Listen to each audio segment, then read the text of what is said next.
Hi, I'm Wendy, and today's tips are all about how to be more effective when you're communicating online, particularly with online meetings, which a lot of us have these days, a lot more than we ever used to. So here are 3 quick tips to help you. The first one is stick to a time limit. So if you've said the meeting is going to go for about half an hour or an hour, then try to stick to that. People are busy, they do have probably other commitments, so it's important that you respect those time limits. Obviously, keep the meeting short, keep the discussions to the point, be very concise, be brief, and try to minimize any of those really marathon Q&A sessions if you can.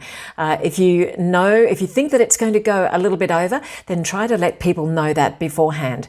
The next thing that goes along with that, the next tip, is about being very mindful of the other person and their possible other commitments. So again, you may think that your meeting or your ideas are the most important in the world, but the other person on the other end will have other commitments, other engagements.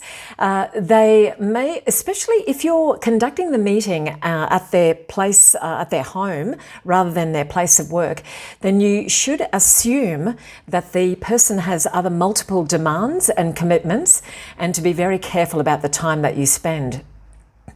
And thirdly, recap some of the important details. So a lot of non-verbal communication can be lost on an online call.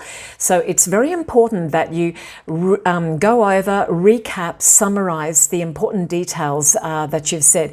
We don't realize how much of our communication is body language.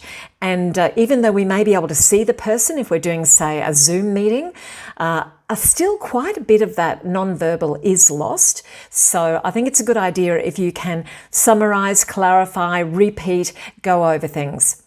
And the last tip I want to give you is if you have been asked to respond to a meeting, if you have been asked to be involved, then do respond. Do give some indication rather than leaving the invitation hanging in the air.